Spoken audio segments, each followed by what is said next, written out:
자, 이어서 이제 우리가 관련된 기출문제를 잠깐 확인해 보겠습니다. 선생님들 뭐 너무 이제 어렵게 생각하실 필요는 없고요. 이제 뭐 정답을 맞추느냐 안 맞추느냐 이런 게 중요한 게 아니고 어떻게 문제가 나오냐 이제 그것만 확인하시면 돼요.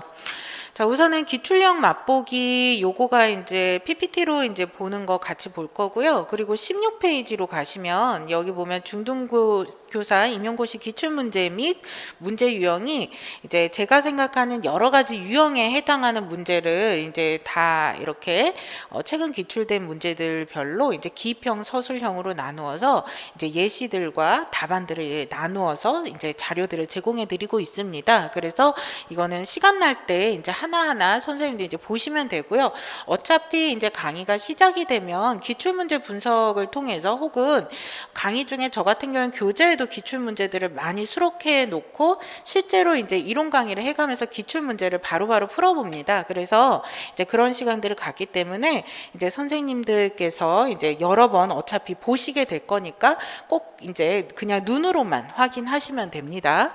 자, 그래서 이제 보시면은요, 선생님들이 이제 너무나 상담이론과 실제에서 너무나 잘 알고 있는 현실 치료에 이제 어떻게 보면은 우볼딩에 이제 우리가 현실 치료는 글래서의 이론인데 이제 우리가 현실 치료에서 치료 기법으로 WDEP가 굉장히 유명한데 그것을 제시한 사람이 우볼딩이죠. 그래서 그 우볼딩의 WDEP는 정말 이제 임용에서도 자주 기출이 되는 기법인데요. 그것이 2015학년도에 출제가 한 번 됐었고 또 2021학년도에 출제가 됐습니다. 그래서 같은 곳에서 문제가 출제가 됐을 때 이것이 예전에는 이렇게 출제가 되고 최근에는 이렇게 출제가 됐다 이런 기출 문제를 비교를 해보면 이 문제의 난이도의 변천 과정, 유형의 변화 이런 것들을 확인하실 수가 있잖아요.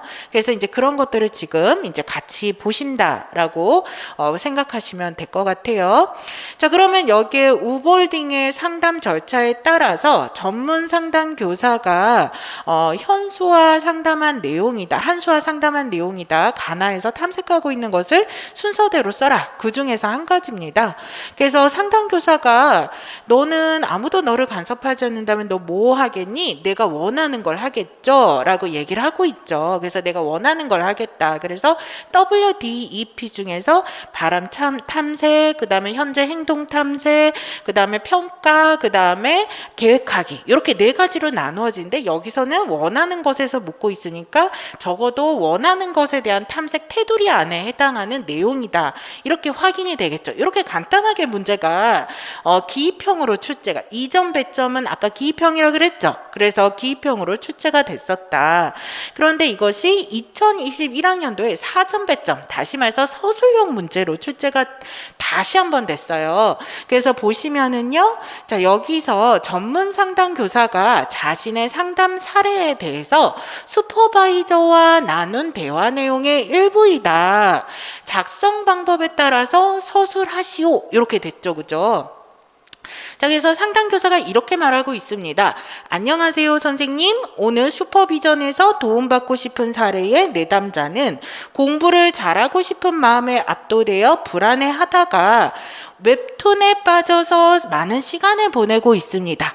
그러면 우리는 이런 것들에 대해서 하나하나 나중에 분석하는 시간을 가지게 될 거예요. 우리가 WDEP에서 알 수 있듯이 도움받고 싶은 사례의 내담자는 공부를 잘하고 싶다. 이게 뭐예요? 바람인 거죠. 공부를 잘하고 싶어 하는데 웹툰에 빠져서 많은 시간을 보내고 있다. 이게 뭐예요? 현재 하고 있는 행동이죠. 그래서 본인은 공부를 잘하고 싶은 바람, 욕구 이런 게 있는데 그것과는 다르게 웹툰에 빠져서 많은 시간을 보내고 있는 행동을 보이고 있습니다. 그리고 나서 공부에 집중이 안 된다고 호소하고 있죠. 그래서 슈퍼바이저가 글래서의 기억이론은 현실 치료의 근간이 됩니다. 자, 여기에서 땡땡 어떻게 보면 중요하죠. 왜냐하면 앞에서 WDEP는 WDEP 기법만 나왔는데 여기 뭐가 나오지? 이론의 배경적인 부분에서도 문제가 나오네. 뭐예요? 이렇게 확장이 됩니다. 자, 그래서 우리가 기출 문제를 아까 이제 봐야 되는 이유는 우리가 무엇에 어디에서 나오느냐? 기출 문제를 보면 우리가 시험에서 임용 시험에서 다루는 범위는 현실 치료의 WDEP라는 곳에서 문제가 출제가 되네. 그러면 이것을 공부해야 되겠구나라는 범위를 알 수 있게 하죠. 그 다음에 또 무엇을 알고 있게 됩니까?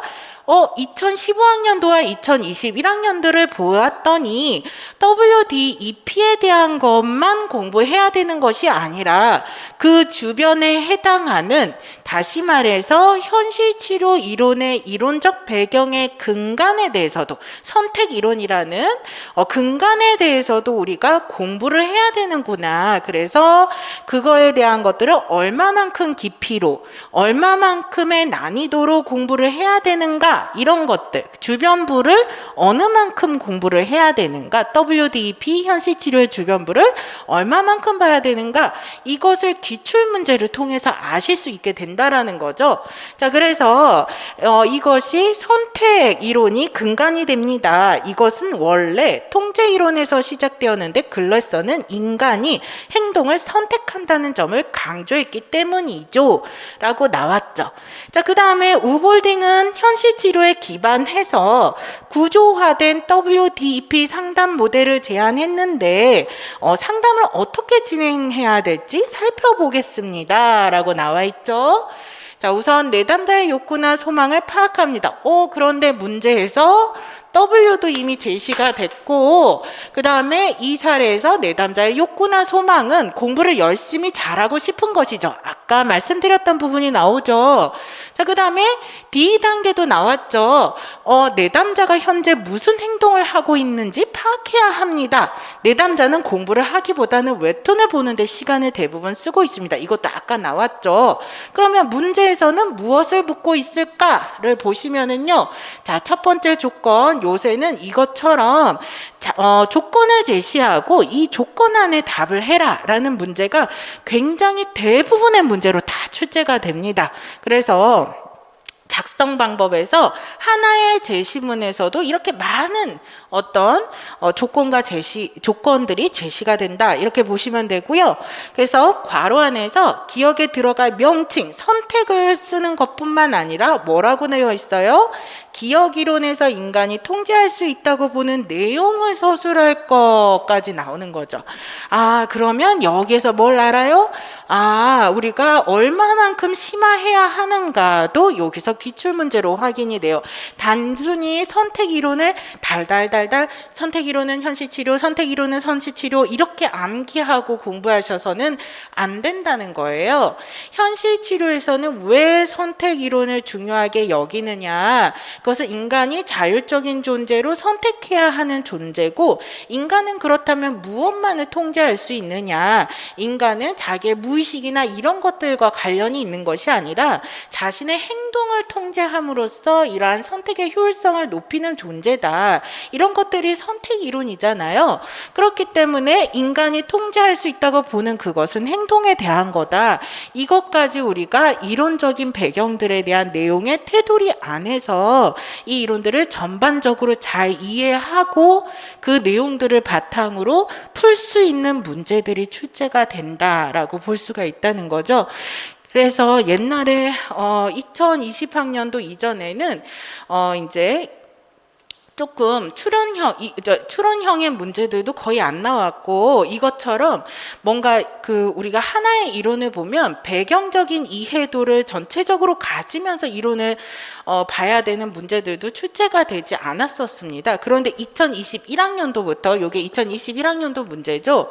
요 해에 요 문제 말고 어떤 문제들이 더 출제가 됐었느냐면, 가족치료에서도 이제 가족치료에 열린 체계, 닫힌 체계라는 배경 안에서 사티어의 이론을 봐야 하는 것, 그 다음에 이제 특질 이론에서도 이제 우리가 차원적 범주적 관점 안에서 특질들을 보는 것에 관해서 이제 써가야 될 수 있는 것을 볼 수 있는 능력, 다시 말해서 하나의 이론에 대해서 얼마나 전반적으로 잘 이해하고 깊이 있게 이해하느냐, 이런 것들을 능력을 요구하는 문제들이 2021학년도에 많이 출제가 됐고, 이러한 경향성은 2022학년도에도 이어졌습니다. 그래서 2022학년도는 더욱더 추론형 문제 자체가 많이 나와서, 예를 들면 공포증을 가지고 있는 사람의 증상이 형성이 되는 원인과 유지되는 원인을 모호로의 이 요인 이론을 가지고 설명해라. 혹은 해리장애가 발생되는 원인을 기억 구조와의 형성과 개념을 바탕으로 서술하라. 이러한 방식으로 어떤 조건을 제시하고 어떤 정신병리가 생겨나는 원인이나 형성 과정, 이런 것들을 물어보는 문제라던가, 아니면은 이제 이런 것들, 어떤 조건들 안에서 어떤 기제들, 심리적 기제들이 발생하는 원인들을 묻는 문제라던가, 이런 것들이 출제되는 경향성이 2022학년도에서도 증가를 했다.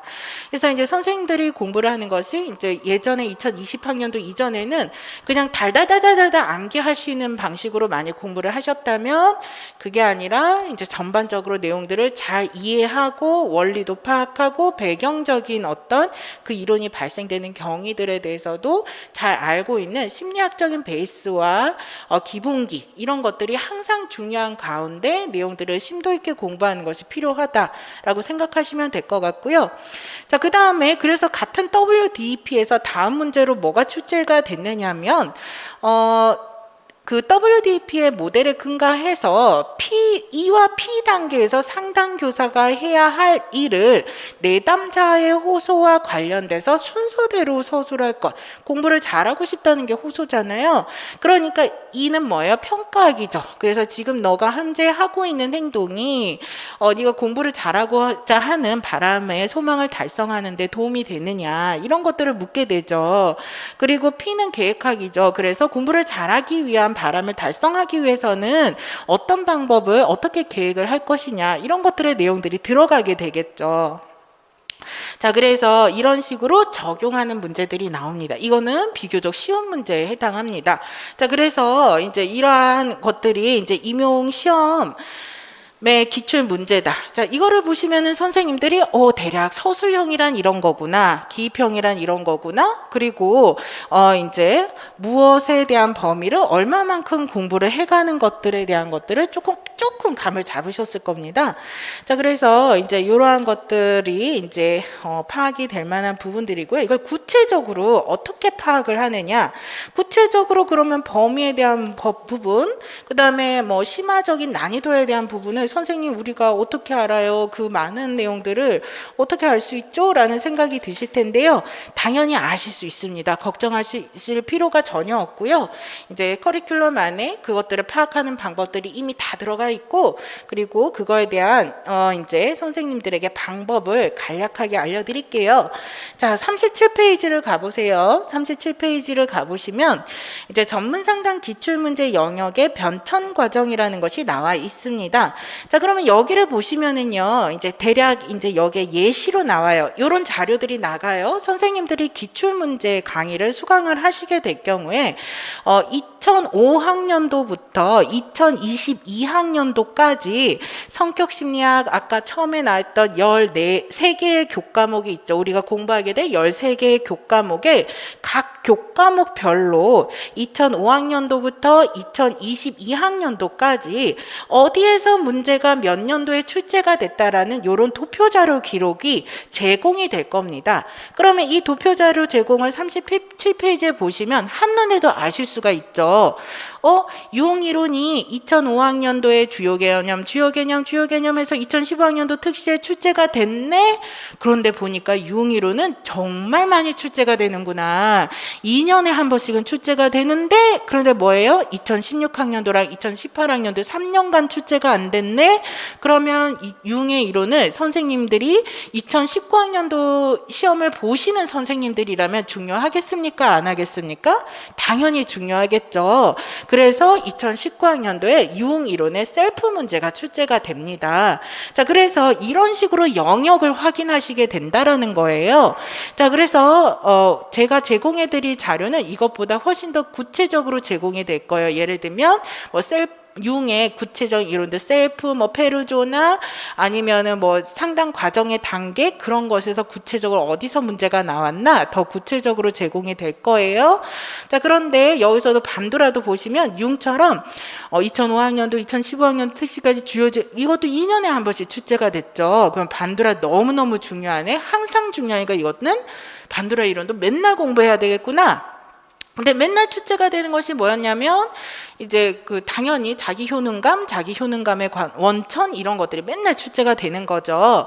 그래서 아니나 다를까 이건 역시도 이제 2020학년도에 자기 효능감이 또 출제가 되고 그 다음에 결과 기대에 대한 부분들이 출제가 됩니다. 자, 그래서 이런 것들이 내가 어디가 중요하구나라는 영역을 선생님들에게 표로 다 제시를 해드리기 때문에 이런 부분들을 확인을 하시는 것이 가능하다라는 거죠. 그러면 이제 이것을 통해서 출제되는 영역들 밑에 보면 마르시아의 이론, 데스앤 라이언의 이론, 그다음 로토의 이론, 성격 심리학 영역인데요. 올포트의 이론, 프롬의 이론 이런 것들이 쭉 나와 있습니다. 자, 그러면 여기에서 이제 이런 것들을 통해서 영역이 확인이 되고 기출 빈도수도 확인이 되죠. 그래서 빈도를 통해서 융과 반도라의 이론이 중요하구나라는 중요도를 확인할 수가 있죠. 빈도수를 통해서. 그 다음에 예측도 가능합니다. 그래서 마르시아의 이론을 보면 2006학년도에 출제가 됐는데 한참 뛰어넘어서 2016학년도에 출제가 됐네. 그렇기 때문에 이거가 이렇게 한참 동안에 한번 출제가 됐으니 이게 또 띄엄띄엄 시간이 길어지면, 그러니까 요번에 시험을 보신 2023학년도 시험을 보신 선생님들은 마르시아 이론이 또 중요할 수 있겠구나. 왜냐면 2016학년도부터 거의 이제 5년이 지나고 난 다음이니까, 게다가 마르시아 이론은 청소년 정체성 이론으로 굉장히 중요하니까 내가 중요하게 봐야 되구나. 이러한 것을 통해서 예측을 통한 중요도를 알 수가 있습니다. 마찬가지로 이제 로터의 이론이 이제 2012학년도에 출제가 되고 한참 동안 출제가 안 됐어요. 그러니까 이것도 어떻게 봐야 돼요? 신경 써서 봐야 되겠구나 라고 봐서 이건 역시 2020학년도에 문제가 출제가 됩니다.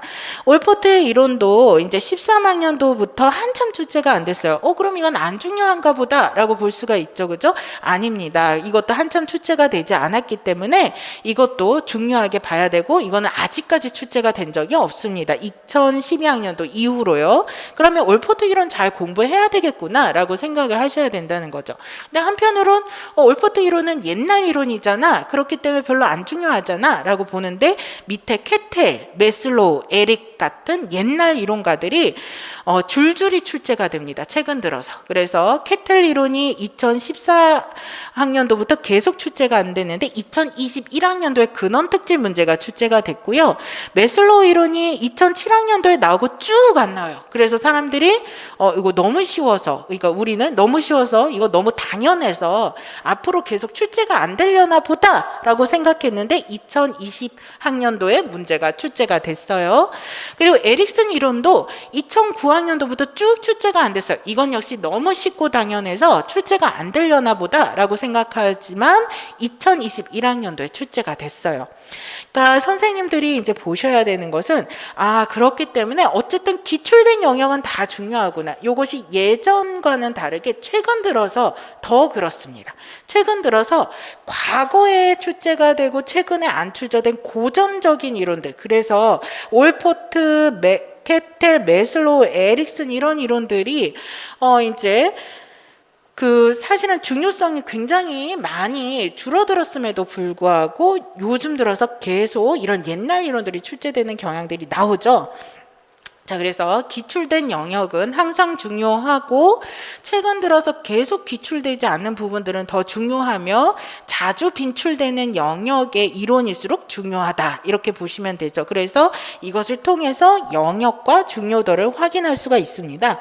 또 이것은 이론이 가지고 있는 특성 그리고 최근의 어떤 경향성 이런 것들을 통해서 또 예측이 돼요. 이거는 제가 설명을 해드릴 거예요. 강의 중에서 예를 들면 프롬은 사회심리학자예요. 그러니까 상담 실제 임상심리학자가 아니라 사회심리학자이기 때문에 프롬의 이론은 사실은 출제될 가능성이 아주 낮다라고 볼 수가 있다는 거죠. 그래서 이러한 것들을 우리가 같이 두고 볼 거다라고 보시면 되죠. 자, 그 다음에 그러면 이제 선생님 영역과 영역의 중요성 그리고 빈출 정도를 이것을 통해서 확인을 했습니다. 그러면 문제 유형의 실질적인 난이도 수준을 심화 수준을 얼마나 가늠해야 할 수 있을까요? 이것은 38페이지에 난이도의 변천 과정을 통해서 확인을 할 수가 있습니다. 자, 같은 문제가 계속 반복돼요. 아까도 얘기했듯이 WDP가 반복돼서 계속 나오게 됐을 때는 심화돼서 나올 수밖에 없다는 거죠. 이것은 모든 영역에서 반복되는 어떤 특성 중에 하나고요. 품행장애가 정말 많이 출제되는 문제 중에 하나예요. 이제 이상심리학 혹은 특수화 상담에서 그랬을 때 이제 품행장애가 10학년도, 12학년도 객관식으로 문제가 출제가 되다가 17학년도에 나오고 18학년도에 연이어서 나왔죠. 그러면 17학년도에 문제가 나왔는데 18학년도에 연이어서 품행장애가 나왔을 때 당연히 17학년도 문제만큼의 문제가 나오지 않을 겁니다. 더 심화돼서 문제가 나올 수밖에 없겠죠. 그래서 아래 문제를 보시면 선생님들이 실질적으로 막 풀어보실 필요는 없고 대략 눈으로만 확인하시면 됩니다. 우리가 다 앞으로 1년간 커리큘럼에서 구체적으로 할 거예요. 자, 이거를 보시면 품행장애 문제가 객관식형이에요. 사례를 보면 고양이도 괴롭히고 친구를 찌르기도 하고 흡연, 약물 남용, 폭력 막 이런 품행장애 문제를 보이는 애가 나와요. 사례가 나오죠. 항상 임용시험 문제는 90%에서 100% 정도 사례로 문제가 나옵니다. 제시문이 다 사례로 나오거나 언어로 되어 있는 축어록 문제로 출제가 돼요. 그렇기 때문에 이제 선생님들이 이제 항상 사례에 익숙해져야 돼요. 그래서 이제 이러한 개념을 선생님이 알고 있는 이론적 지식에 대한 개념을 사례에 적용해서 이해하는 문제들이다라고 보시면 되고요. 자, 그래서 1번을 보시면 이렇게 품행장애 특성을 나타내는 영수의 사례가 나옵니다. 그리고 이 아이를 품행장애로 진단할 수 있을 때 이 품행장애의 설명으로 옳은 것은 하고 기억, 니은, 디귿, 리을, 미음에서 이제 찾아 써라. 이거 사지선다 오지선다형인데요. 이게 제인형 문제죠. 아까 이제 우리는 서술형 기입형 문제다. 이 문제 유형이 언제부터 바뀌었냐면 2014학년도부터 바뀌었습니다. 그렇기 때문에 2013학년도 이전에 이제 기출된 문제들은 다 객관식 문제다. 이렇게 이때는 좀 더 편했겠죠. 그래서 그때는 다 이렇게 객관식 문제고 그 진단 기준이나 그 장애의 특성도 이렇게 서술해 놓고 맞냐 틀리느냐 이런 것만 체크를 해서 이제 번호에다가 체크하면은 맞는 문제들이었다. 이렇게 보시면 되죠. 이번에 2012학년도, 2012년도에 출제가 된 것도 마찬가지의 문제입니다. 자, 그런데 이제 뒷장으로 넘어가셔서 39페이지입니다. 자, 2017학년도 서술형 문제로 바뀌었죠. 그죠? 서술형 문제로 바뀌었을 때 문제는 어떤 문제냐면 민철이 이제 축어록으로 나옵니다. 이제 민철이는 품행장애를 가지고 있는 아이이고요. 이러한 것을 상담교사가 대화를 하고 있는 내용이죠. 자, 그랬을 때 정신질환 및 진단 및 통계 편랑 DSM-5에 근거했을 때 민철이에게 해당하는 진단명을 쓰고 이것을 충족하는 문제행동, 그러니까 진단 기준에 해당하는 품행장애 문제행동 3가지를 서술하라 라는 문제죠. 자, 그래서 이런 것들이 여기 안에 나와 있죠. 그래서 이런 것들을 이제 답안으로 쓰시면 되는 거고요. 자, 그런데 이제 2018학년도 품행장애 문제는 당연히 17학년도 문제랑 훨씬 더 난이도가 달라집니다. 그래서 이것도 역시 축어록으로 사례가 나오는데 민규의 어머니와 상담교사가 대화를 하는 내용인데요. 우리가 40페이지 작성 방법을 보시면 어떻게 되어 있느냐면 밑줄친 기억 미움 중 DSM-5의 연령 중 중복 진단 기준에 부합하지 않는 내용 3가지를 찾아서 그 이유를 설명해라. 이게 뭐야 이런 생각이 들죠. 무슨 말이냐면 품행장애에 관해서만 문제가 출제가 되는 것이 아니라 품행장애, ADHD, 그 다음에 반사회적 성격장애 이 3가지의 장애의 진단 기준을 섞어서 축어록에 제시하고 이 섞어서 제시한 것 중에서 잘못된 것을 이제 찾아서 세 가지를 찾아 쓴 다음에 그 중에서 그 이유를 각각 서술하라라는 문제가 출제가 됐다는 거죠. 훨씬 더 난이도가 이렇게 높아지게 됩니다. 자, 그래서 이제 선생님들이 기출 문제를 잘 공부하셔야 되는 이유는 어디서 어떻게 출제가 되느냐, 얼마만큼 중요하냐, 그 출제되는 부분은 얼마만큼의 심화돼서 공부를 해야 하느냐, 이런 부분들을 선생님들이 아셔야 하기 때문에 기출 문제가 너무나 중요하고요. 그래서 이제 기출 문제에서 혹은 그 주변 범위에서 대부분 60-70% 이상씩은 문제가 출제가 되기 때문에 이제 선생님들이 기출 문제만 잘 분석하고 공부를 해두셔도 합격을 하시거나 합격권에 가까운 점수들을 받으실 수가 있게 됩니다. 자, 그래서 밑에 40페이지에 2번 품행장애처럼 반복 출제되는 동일 영역의 경우 난이도에서 변화가 있다라고 나와 있죠. 그래서 이제 3번을 보시면 2018년도 이제 품행장애 문제가 동일한 진단 기준 측면에서 출제되었지만 두 가지 측면에서 난이도가 매우 높아졌는데 이상심리학 과목과의 연계, 그래서 품행장애 반사회적 성격장애 진단 기준을 상호 비교해야 된다던가, 그 다음에 품행장애 A형, 이거는 이제 어려우실 거예요. 이거는 나중에 이제 설명을 어차피 이제 공부하시면 드리게 될 거예요. 그래서 조금 세부적인 내용들이 더 문제가 출제가 됐다, 이런 것들을 이제 알고 계셔야 된다는 거죠. 자, 그러면 여기까지 선생님들께서 내가 이제 무엇을, 어떤 부분들을 얼마만큼, 그리고 얼마만큼의 깊이로 공부를 해야 되는가에 대한 어느 정도의 설명을 다 들으셨습니다. 그래서 임용시험이라는 건 뭐고, 어떻게 이제 1년의 과정이 거쳐고, 1차 시험이란 건 뭐고, 2차 시험이란 뭐고, 1차 시험에서 이제 시험 공부를 해야 되는 교과목이 뭐고, 그 교과목에서 해당하는 구체적인 범위가 뭐고, 그 다음에 이 1차 시험에서 우리가 어떤 부분들을 중요하게 공부를 할 수 있을 것이며, 이제 어떤 난이도로 이제 공부를 해야 되는가, 이런 것들에 대해서 이제 개략적인 설명을 드렸습니다. 자, 그래서 이런 내용들을 이제 듣고 나셔서 이제 선생님들 이제 보셔야 될 부분은 이제 46페이지 보시고 나서 이제 요 41페이지에 뭐 최근 전문 상담 8년간 과목 문제 출제 영역은 지금 보셔도 모르실 거예요. 그래서 이거는 나중에 기출문제를 쫙 공부하시고 나면 이게 뭐구나라고 아시게 될 건데, 지금은 그냥 요런 게 있구나라고 참고만 하시면 되고요. 46페이지에 이제 최근 경향성에 관한 설명을 조금 드리겠습니다. 최근 경향성의 설명을 선생님들이 이제 공부를 시작하시는 분들께, 이제 임용시험을 시작하시는 분들께 설명을 드리는 이유는 겁을 먹으시라고 드리는 게 아닙니다. 이제 선생님들께서 이렇게 이제 설명회를 듣고 나시면 임용시험 너무 어려운 것 같아, 내가 이걸 과연 할 수 있을까, 막 이런 생각들을 드실 수가 있어요. 근데 아니에요, 선생님들. 그렇지 않아요. 작년에도 재작년에도 그 이전에도요, 1년 과정을 차근차근 잘 따라가셔서 이제 직장을 병행하시는 선생님, 뭐 논문을 병행하시는 선생님, 그 다음에 자녀를 키우고, 특히 코로나 상황에서 자녀들을 키우는 건 너무 힘들잖아요. 그런 과정에서 공부를 하시는 건 너무 힘들잖아요, 시간을 내기가. 그런데 어린 자녀를 키우시는 선생님들 다 합격을 하시는 케이스들이 있었어요.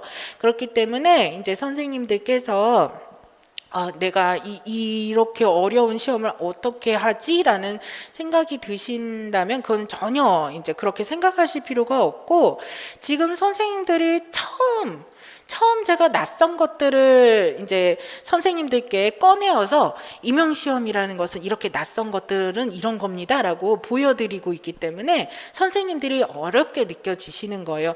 배우기도 전에 우리가 마지막 결과를 본 거죠. 다시 말해서 이 기출문제들은 선생님들이 마지막 임용 시험에서 보시게 될 문제들이잖아요. 그런데 그거를 처음 이론들을 공부하시지도 않은 선생님들을, 아직 시작하시지도 않은 선생님들에게 임용 시험의 실제 문제들을 먼저 보여드린 거죠. 그러니까 당연히 어려우실 수밖에 없어요.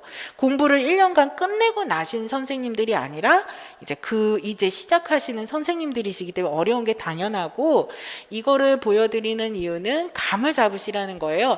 아, 내가 앞으로 무엇을 해야 하는가가, 내가 무엇을 어떻게 해야 하는가가 여기에 다 있잖아요. 기출문제에. 그래서 이거에 대한 감을 잡으시라고 이제 선생님들께 이제 이런 것들을 보여드리고 실물을 확인시켜드리고 이렇게 계속 구체적으로 설명을 드리고 그러는 겁니다. 자, 그래서 이제 그렇게 이해를 하시면 되고요. 자, 그래서 이제 출제 경향 이렇게 쭉 보시면은요. 우선은 14과목에나 출제가 돼요. 그러면 우리가 아까 1차 시험이 몇 문항이라고 그랬죠? 23문항이에요. 세상에나 한 과목에 2개씩도 출제가 안 될 수가 있네? 이걸 아실 수가 있죠, 그죠? 네, 그럴 수가 있어요. 그런데 이제 요즘은 이제 그 출제위원들이 좀 더 발전을 해가지고요. 이제 예전에는 이점 배점 기입형 문항에서는 답이 한 개인 경우들도 많았어요. 그러니까 한 키워드가 2점이었던 거죠. 근데 지금은 그런 거 없어졌어요. 2점 배점이면 무조건 2문제예요.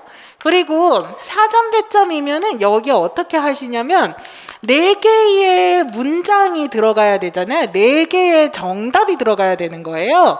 그러면 4점 배점에 해당하는 4개의 정답 안에 A 이론, B 이론을 섞어서 문제를 출제를 해요.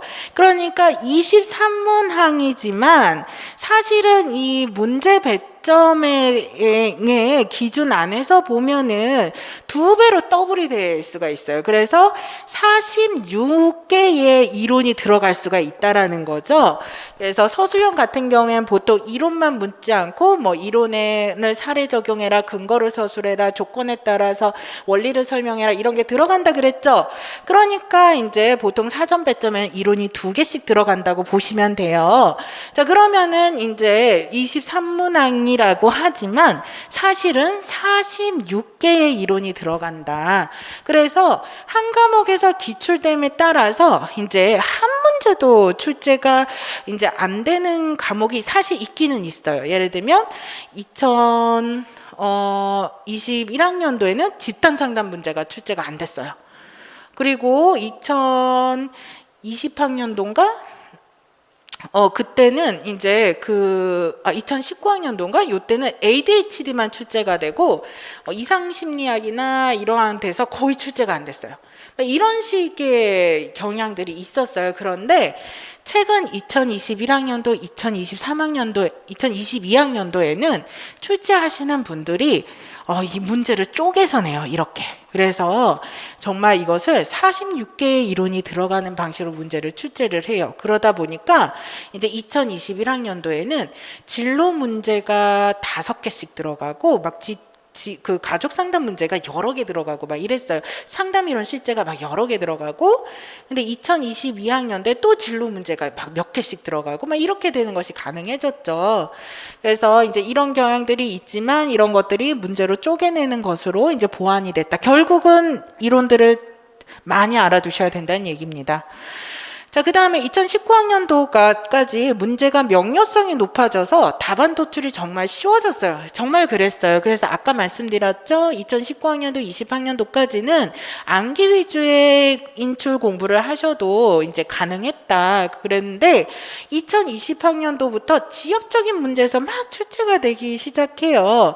그리고 나서 2021학년도에 또 추론 문제가 출제가 됐는데 2022학년도에는 심지어 지역적이고 출연형인 문제들이 출제가 돼요. 그래서 저기 옛날에 출제된 문제라던가 사실 한 번도 출제가 되지 않았는데 전혀 사람들이 중요하게 여기지 않는 신경계 쪽 문제라던가 이런 지역적인 부분에서 신경계 문제 출연형이 나온다거나 이런 식의 현상들이 막 높아져 가고 있어서 결국은 이제 선생님들께 여러 번 말씀을 드리지만 선생님들께 이런 말씀을 드리는 거는 이제 강사로서도 조금 죄송한 말씀이긴 하지만 늘 제가 경험하는 법이에요. 그래서 늘 제가 2019학년도에도 2020학년도에도 2021학년도에도 2022학년도에도 여전히 확인이 되는 필승 전략은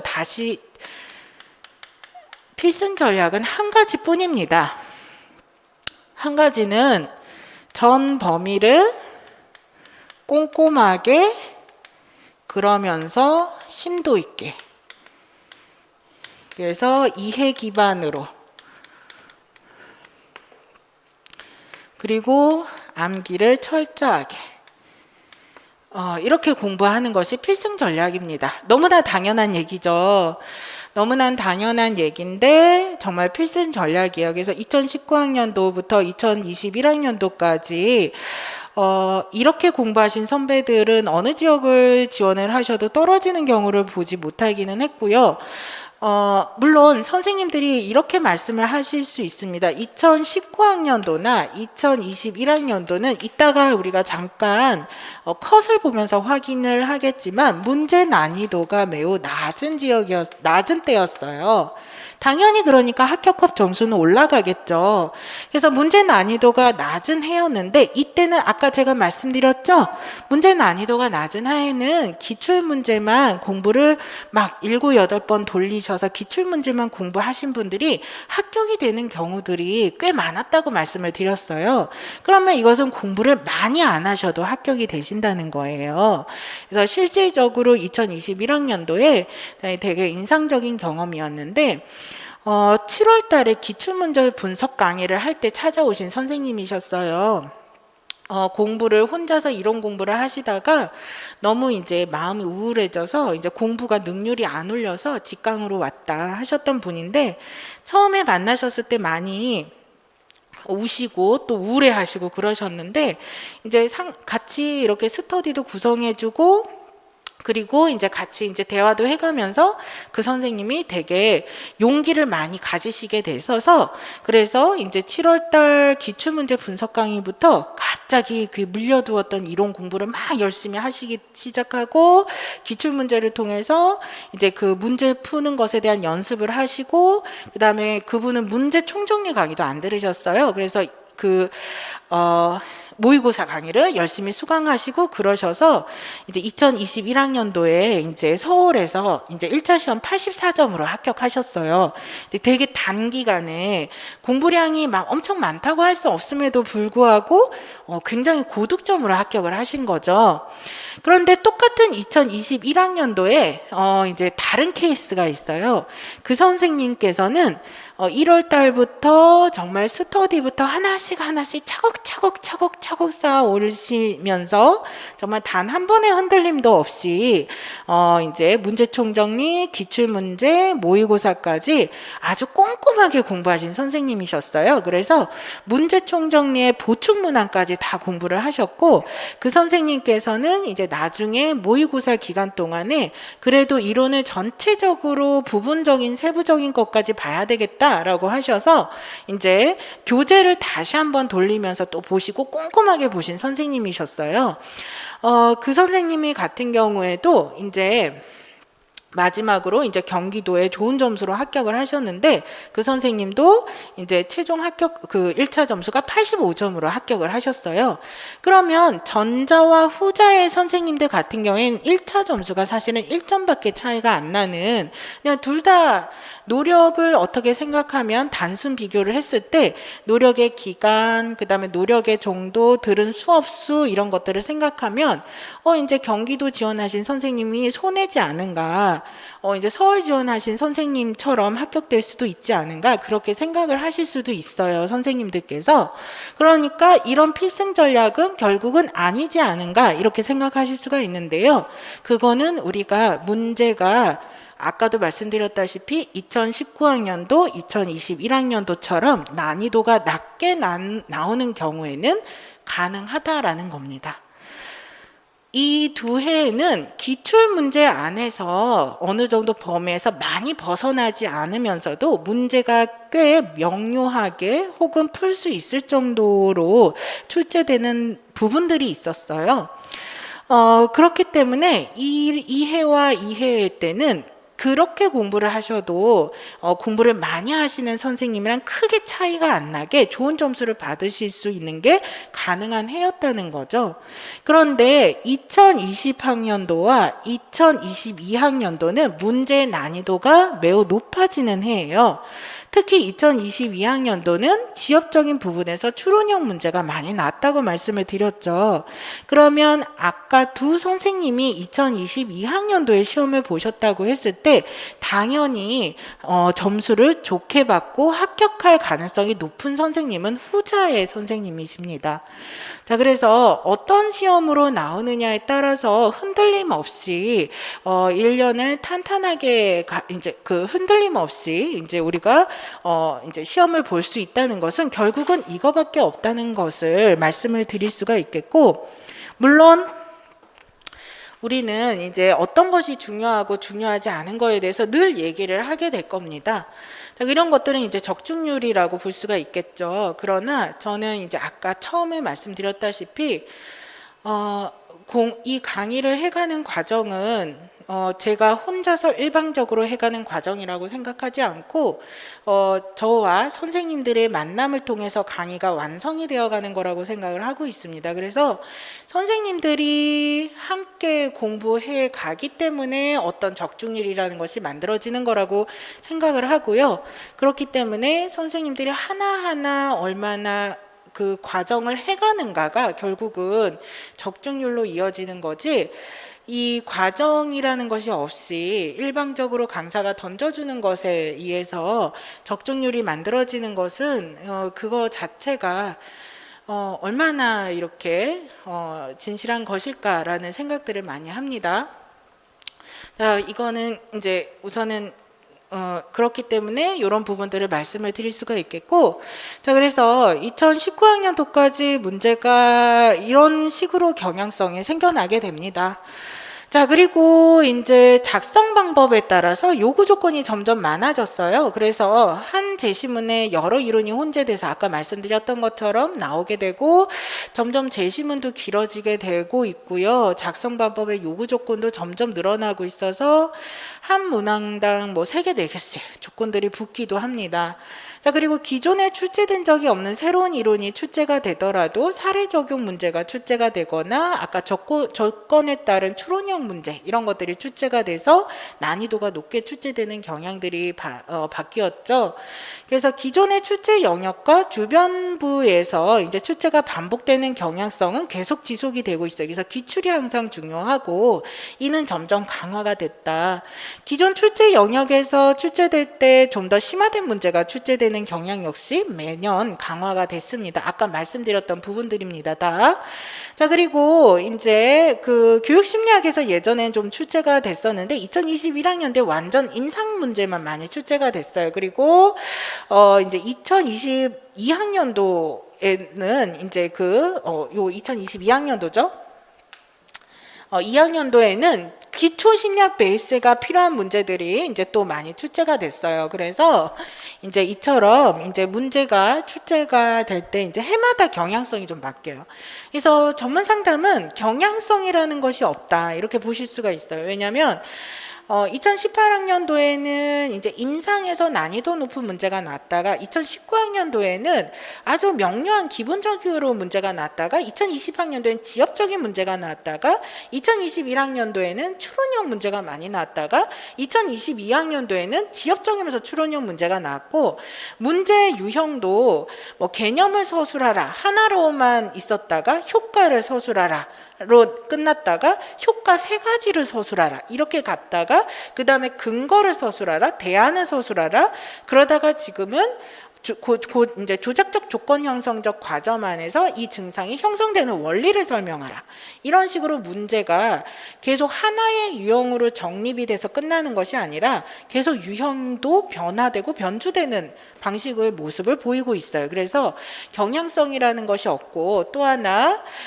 그래도 이제 출제가 이전 해, 다시 말해서 내가 2023학년도에 시험을 보면 2022학년도에 출제된 그 영역의 그 부분은 2023학년도에는 출제가 되지 않는 경향성들이 계속되어 왔었는데 2022학년도와 2021학년도에 그런 경향성이 파괴가 됩니다. 그래서 2023학년도에는 이전에, 다시 말해서 2022학년도에 출제된 이론까지도 다 봐야 한다는 것. 그래서 모든 기출된 영역을 옛날 거든 최근 거든 다 봐야 한다라는 것이 이제 중요하다라고 보시면 돼요.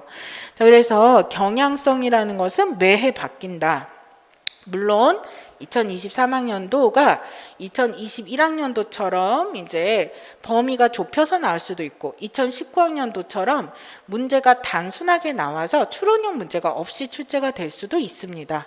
그러나 우리가 이제 이것은 알 수가 없는 일이기 때문에 항상 이제 최선의 대비를 하면서 공부를 해가는 것이 필요하다라고 말씀을 드릴 수가 있겠고요.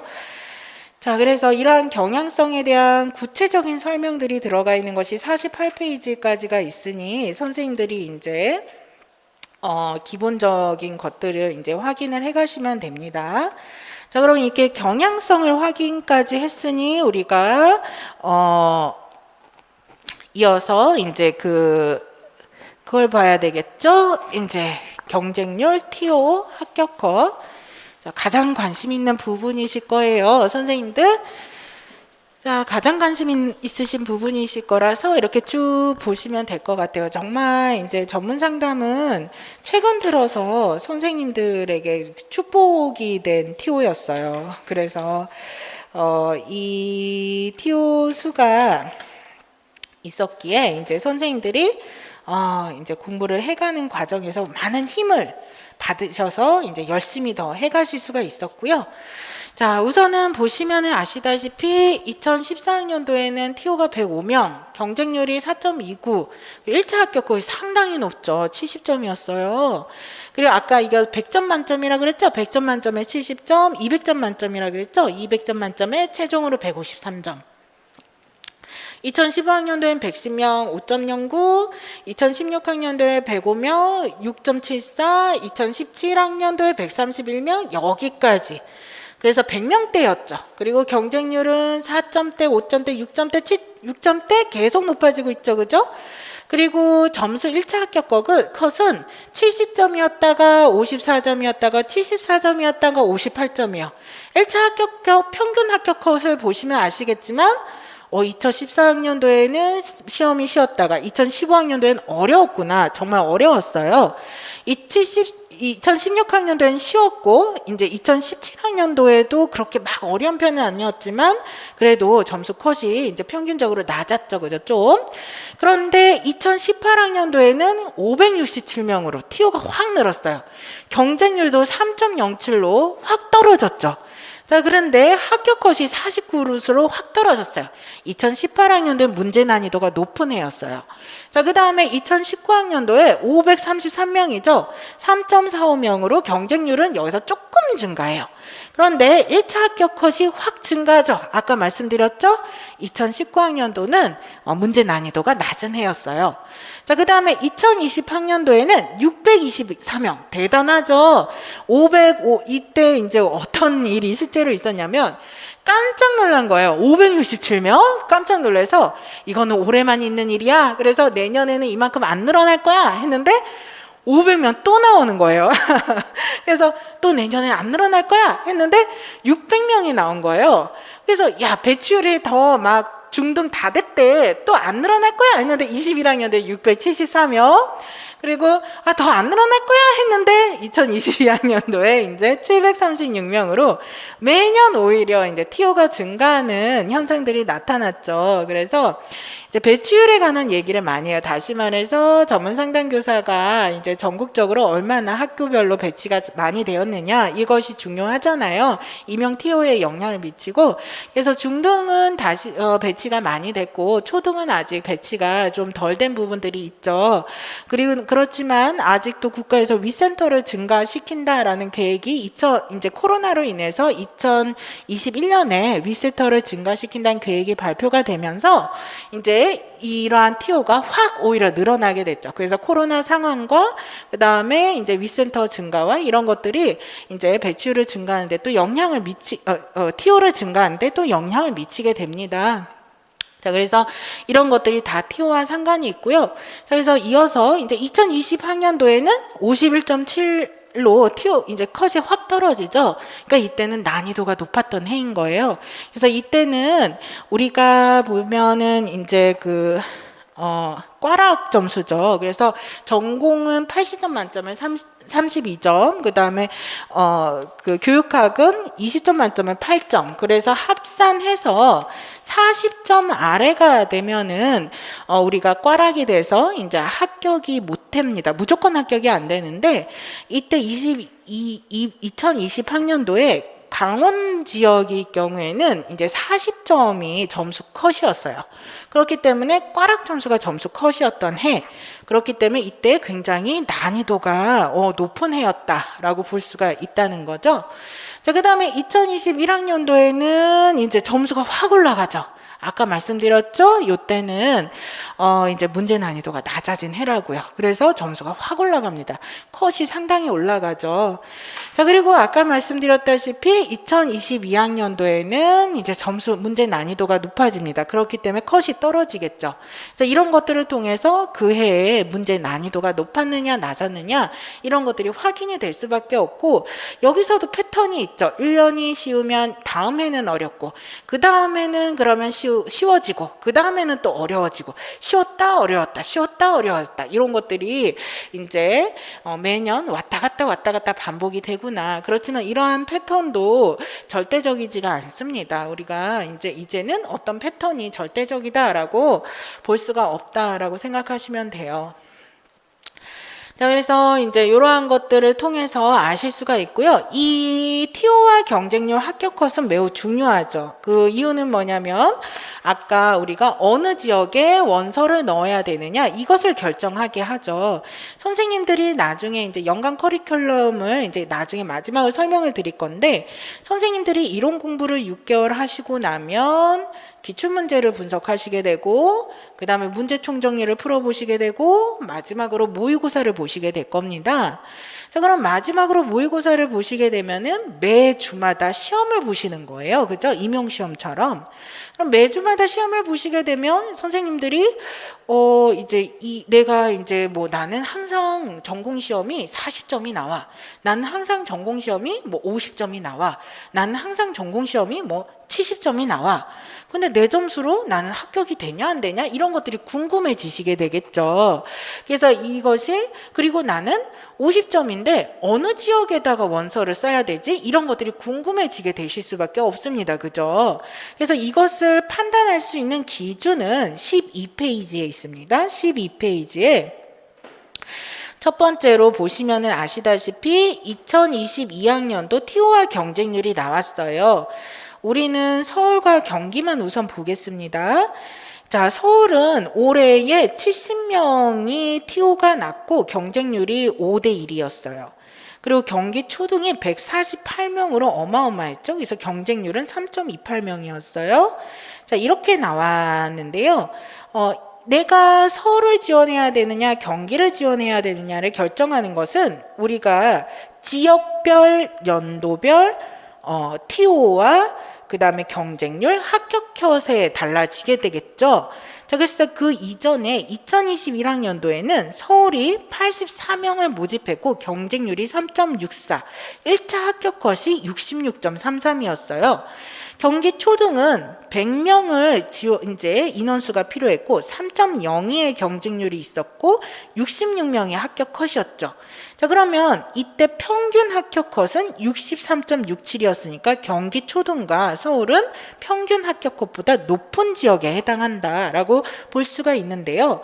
그런데 그렇다면 서울이 그렇게 힘든 지역이 아닌 거야? 라고 생각이 드실 텐데 13페이지로 가보시면 서울이 이제 2020학년도죠. 서울이 57명을 뽑았을 때고 그때 경쟁률이 4.40, 일반만 보겠습니다. 우선 4.40 대 1이었는데 이때 1차 합격 컷이 서울은 62점, 경기 초등은 이때 74명을 뽑았는데 이때 일반에 2.95 대 1 경쟁률이 서울에 비해서 확 떨어지죠. 자, 이때 합격 컷이 55.67로 무려 7점 차이가 납니다. 자, 그래서 그렇다면 이 서울 지역은 이런 특성이 있고 경기 초등은 이런 특성이 있구나를 뭘 통해서 알 수가 있어요? 서울의 그동안 역사 연도별로 TO가 얼마였고 그 다음에 합격 컷이 얼마였는지를 확인함으로써 그 지역의 특성을 아실 수가 있죠. 보시면 아시겠지만 서울은 정통적으로 경쟁률이 가장 높은 지역 중에 하나입니다. 2022학년도에 5대1 유일하게 5점대고요. 2021학년도에는 3.64로 이때는 TO가 확 늘어서 경쟁률이 확 떨어졌지만 그래서 1차 합격 것이 확 떨어졌지만 2020학년도에는 경쟁률이 4.40대로 다른 지역에 비해서 굉장히 높은 지역이었고 그러면서 1차 합격 컷이 62점이었죠. 그래서 서울은 고득점자들이 지원하는 지역이구나. 이걸 아실 수가 있게 되죠. 그리고 경기 초등 같은 경우에는 기본적으로 TO가 많구나 라는 걸 아실 수가 있죠. 그래서 기본적으로 TO가 많고 경쟁률이 기본적으로 3점대에 해당하는구나.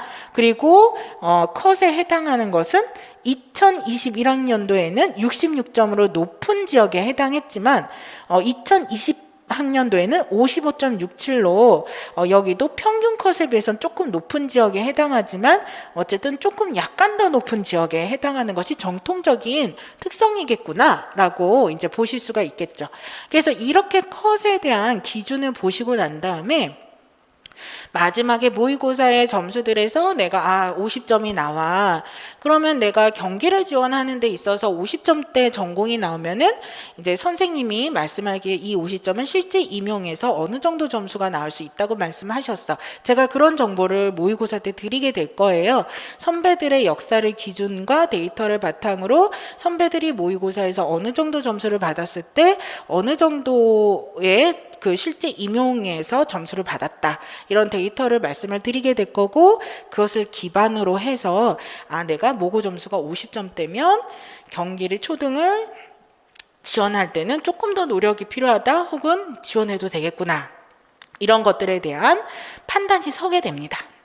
그래서 이런 데이터들이 중요하고요. 이러한 데이터는 아까 초반에 선생님들에게 알려드린 그 제 카페 정혜영의 임용고시 전문상담 카페에 이 데이터가 또 이제 다 세분화가 돼서 지역별로 이제 연도별로 이렇게 쫙 정리가 되어 있어요. 이렇게 통으로 정리되지 않고 선생님들이 보시기 좋게 서울 2022학년도, 2021학년도, 2019학년도, 2015학년도 이렇게 쭉 서울 지역만 쭉 그동안 합격 컷이 어땠고 경쟁률이 어땠는지에 대한 어떤 데이터 정리가 되어 있으니까 이런 것들을 확인하시면 도움이 많이 됩니다.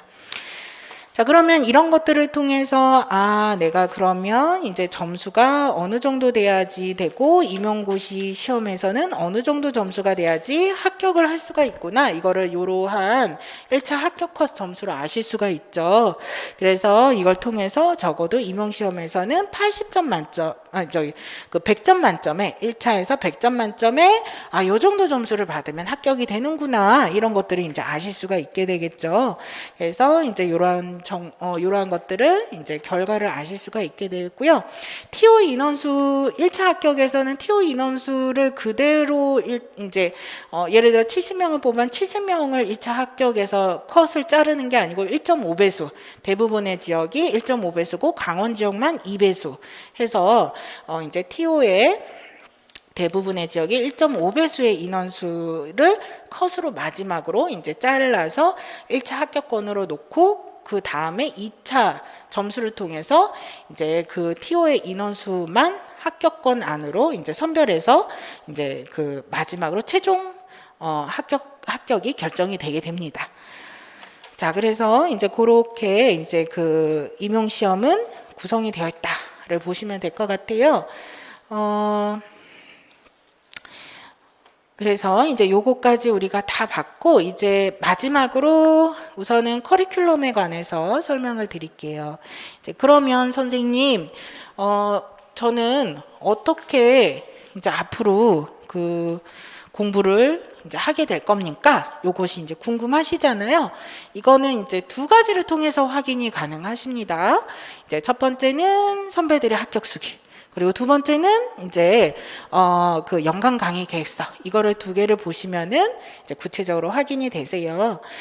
자, 그래서 이제 요 합격 가이드를 보시면은요, 선생님들, 이제 49페이지를 보시면 임용고시 어떻게 준비할 것인가에 대한 뭐 구체적인 설명들이 들어가 있는 내용들이 있어요. 그래서 이런 것들을 이제 쭉 이제 읽어보시면 되고, 시간이 나실 때, 이제 54페이지를 가시겠어요? 선배들의 합격 소감의 일부입니다. 작년에 이제 굉장히 열심히 공부해 주셨던 이제 선배 선생님 중에서 한 분이셨는데요. 기억에 되게 오래 남는 선생님이세요. 그래서 정말 이론 공부를 하는 내내 맨 앞자리에서 이제 가장 열심히 하셨던 선생님이셨고, 논문을 이제 써 가시면서 이제 마지막까지 서울에 합격을 하셨습니다.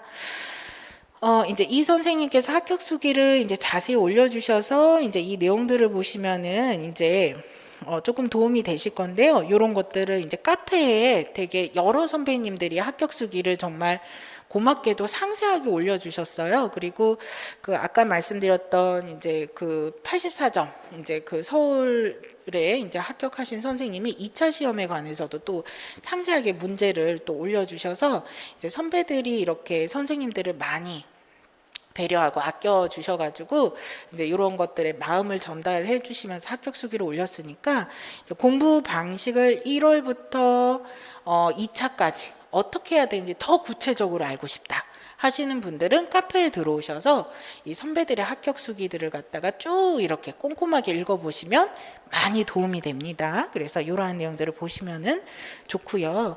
그래서 이제 요 연간 강의 계획서를 보시면은 연간 강의 계획서가 우리 합격 가이드에 어디에 나와 있느냐면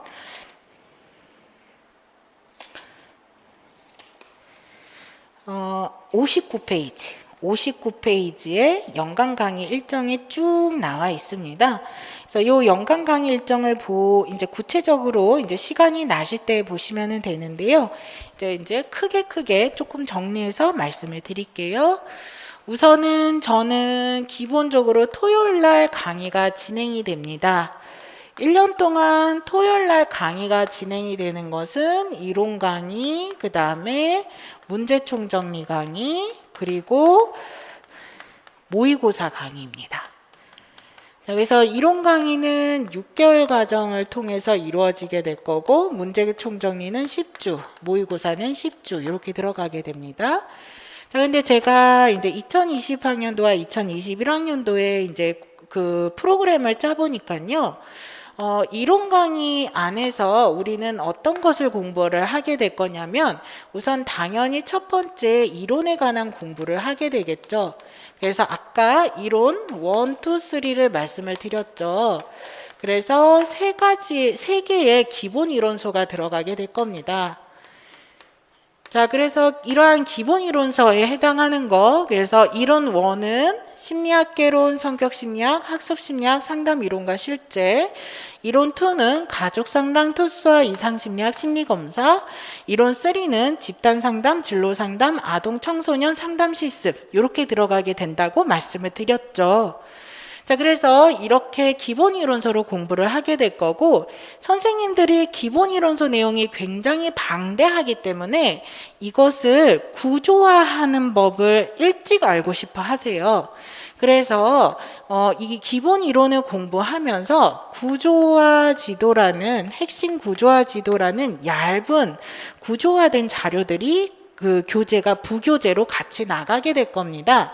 그러면 선생님들이 기본 이론서를 보고 구조화 지도 부교서를 통해서 이것을 마치 선생님들의 서브노트로, 그래서 여기에다가 기본 이론서 내용을 세부적으로 첨가하기도 하고 포스트잇으로 붙이기도 해서 서브노트로 활용하시면서 공부를 하셔도 되고요.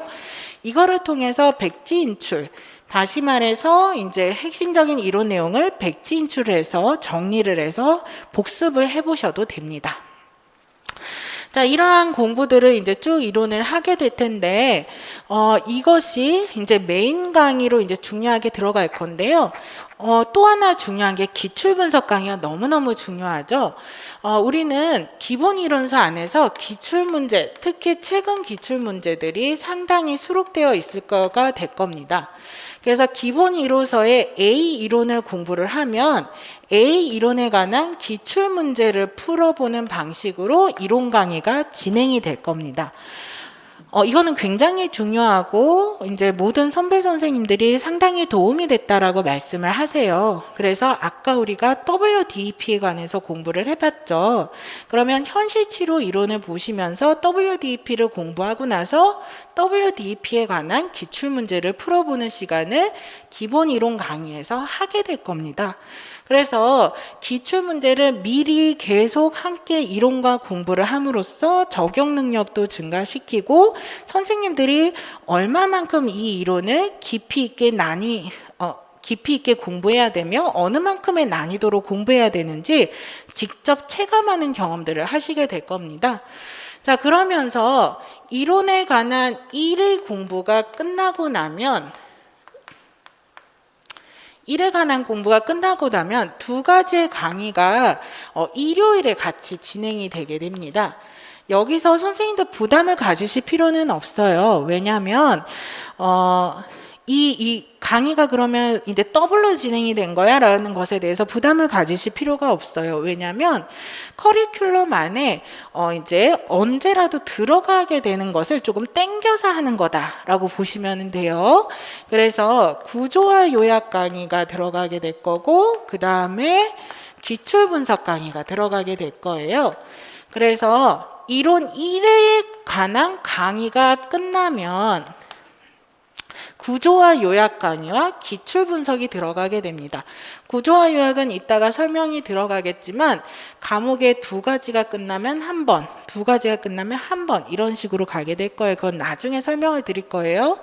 구조화 요약 강의는 기본 이론서에 해당하는 이론이 끝났을 때 그것을 요약식으로 정리해 드리는 거고 구조화 요약 강의의 강의는 구조화 지도 아까 얘기했던 부교재 있죠. 핵심 구조화 지도 부교재의 내용을 갖다가 선생님들에게 기출에 관한 어떤 설명과 함께 조금 간략하고 경향성 분석을 함께 하면서 빠르게 요약 정리를 해드리는 강의가 될 겁니다.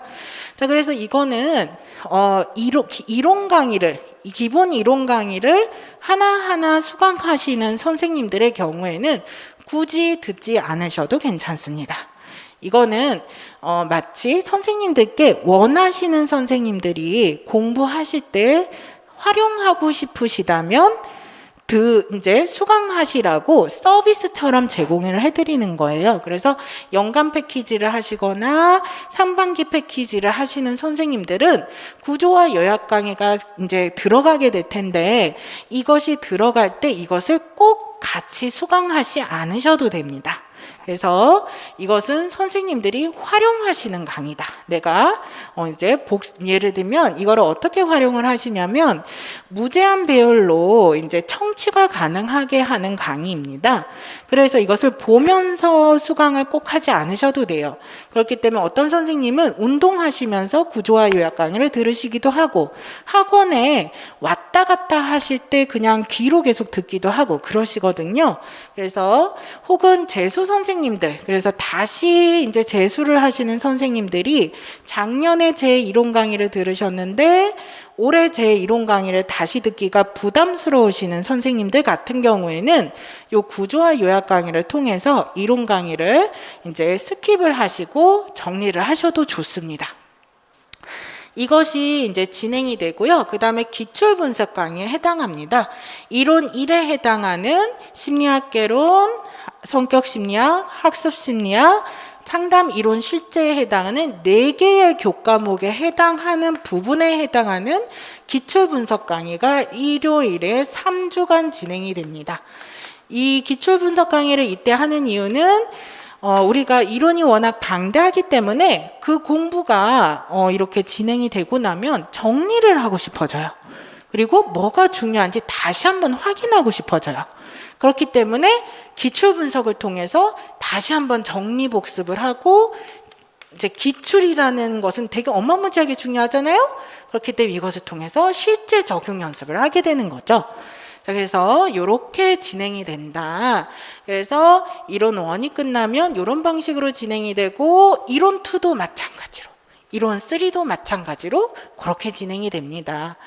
자, 그래서 이제 아까도 말씀드렸다시피 1, 2월에 이론 1에 해당하는 과목이 들어가면 2월 초에 구조화 요약 강의 1회가 심리학개론 성격으로, 3월 초에 구조화 요약 강의 2회가 학습심리학 상담이론과 실제가 들어가고, 그 다음에 셋째 주에 3주간 기출분석 강의가 진행이 돼서 한 세트가 됩니다.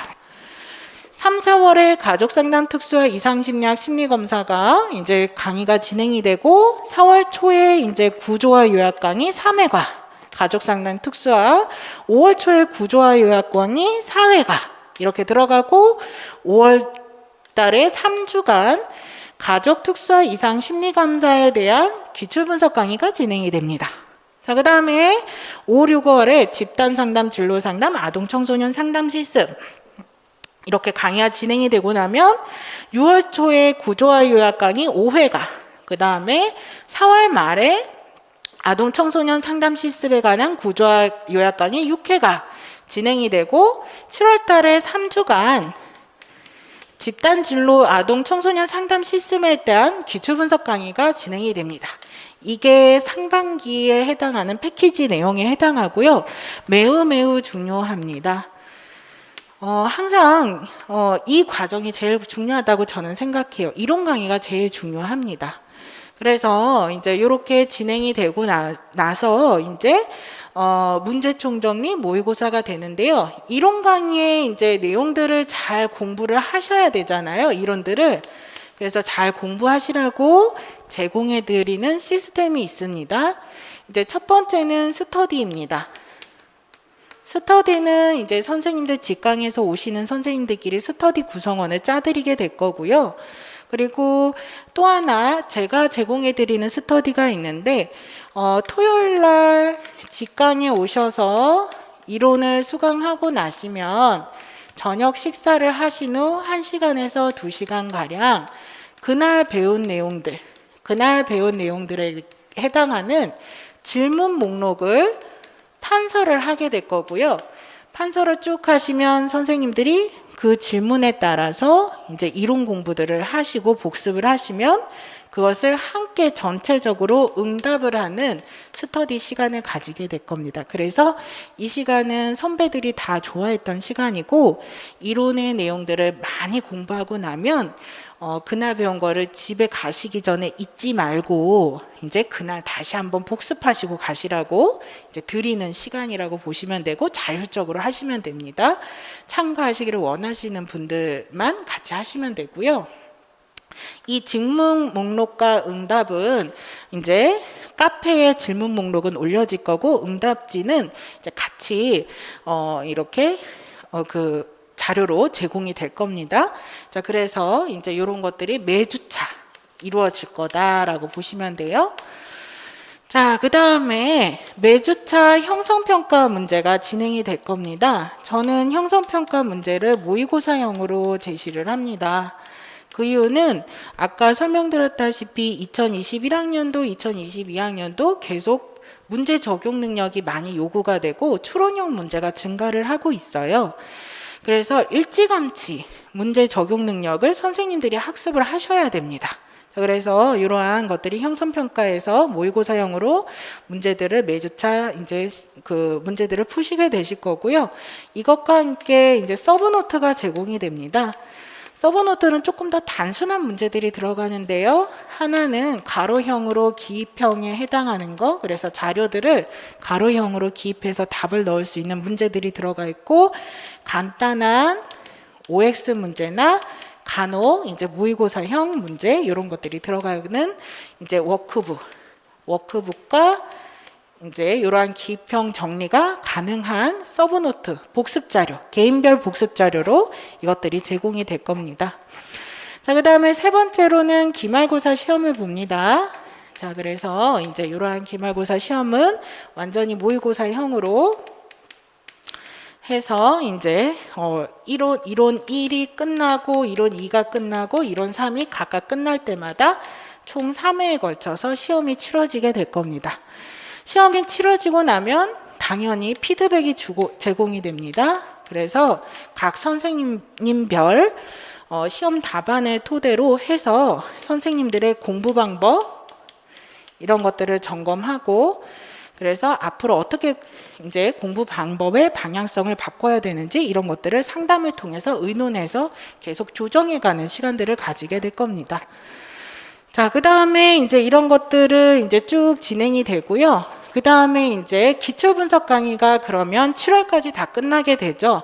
그러면 7월 달에 토요일에는 첫 번째 주부터 문제총 정리 10주간의 강의가 이제 진행이 됩니다. 매우 중요합니다. 매년 느끼는 건데요.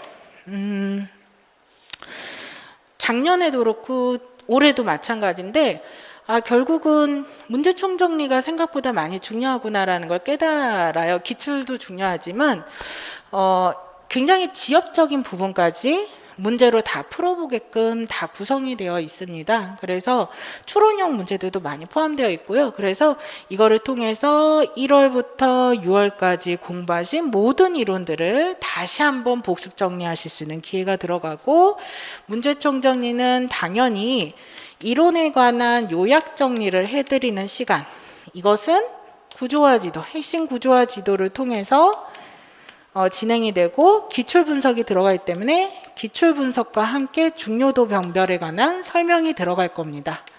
그리고 나서 문제를 풀이를 들어갑니다. 그래서 이런 식으로 구성이 되고 이 문제 총정리 강의는 총 4가지 형식으로 문제가 구성되어 있습니다.